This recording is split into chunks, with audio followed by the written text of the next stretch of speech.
అంటే విద్యార్థులు అంటే ఒకటే రిలీజ్ చేస్తారు ప్రభుత్వం చేయండి అంటే మా దగ్గర డబ్బులు లేవు, మేము మీ వల్ల మీ ఇప్పుడు ప్రభుత్వాన్ని తప్పుదోవలో పట్టించుకోవాలా అంటే విద్యార్థుల కోసం ఈ ప్రభుత్వం లేదని వాళ్ళు భావించుకొని ఇలా రూల్స్ అంటే పని చేస్తలేదు, అంటే స్కాలర్షిప్ రిలీజ్ చేస్తలేదు. రేవంత్ రెడ్డి అంటే ఢిల్లీ పోతే చెప్పేసి రేవంత్ రెడ్డి చూస్తున్నారు అందరూ, ఆయనే అంటున్నారు.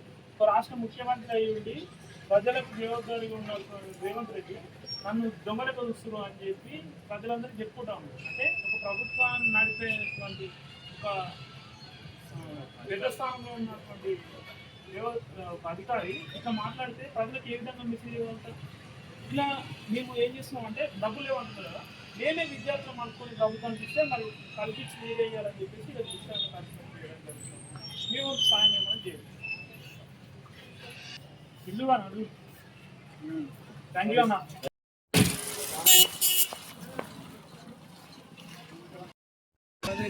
పెట్టి ప్రభుత్వం దగ్గర పైసలు లేవు అని పోస్టులకు అవి 18,000 కోట్లు వస్తాయి.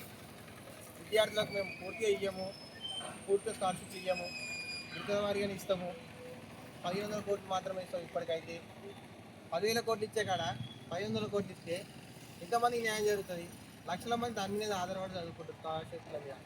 ప్రభుత్వం దగ్గర పైసలు లేవని మాట్లాడుతున్నాం కదా, అయితే ఏపీ తెలుస్తామని చెప్పి రేవంత్ రెడ్డికి మనం ఇక్కడ కార్యక్రమం నిర్వహించుకోవడం జరుగుతుంది.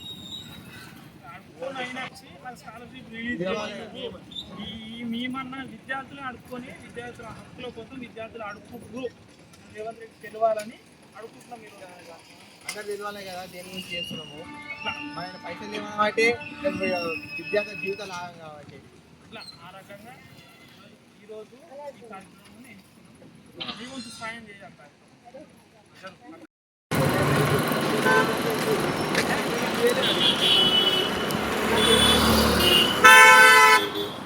సంవత్సరాల నుండి మాకు స్కాలర్షిప్ పడతలేవు. భిక్షాటన కార్యక్రమం వేస్తున్నాము. ఈ పద్ధతులను అతనికి పంపించి విద్యార్థులను అతనికి పంపించి మాకు స్కాలర్షిప్ వేయడానికి కోరుకుంటున్నాము. రేవంత్ సాయం.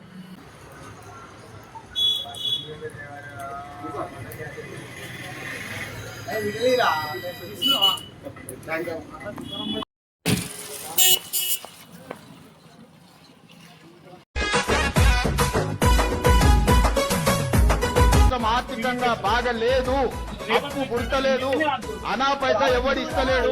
ఎవరినైనా కలవడానికి పోతే బ్యాంకర్లు దొంగలను చూసినట్టు చూస్తారు తెలంగాణ రాష్ట్ర ప్రతినిధులను. ఎవడు ఢిల్లీకి పోతే అపాయింట్మెంట్ కూడా ఇస్తలేడు, మీరు వస్తే చెప్పులు కూడా ఎందుకు అన్నట్టు ఆ పరిస్థితి ఉంది దేశం ముందల.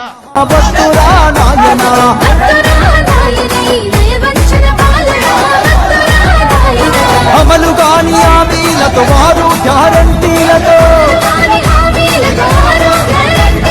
అధికారం చేతబట్టి అది కోసలు వద్దురా వద్దురా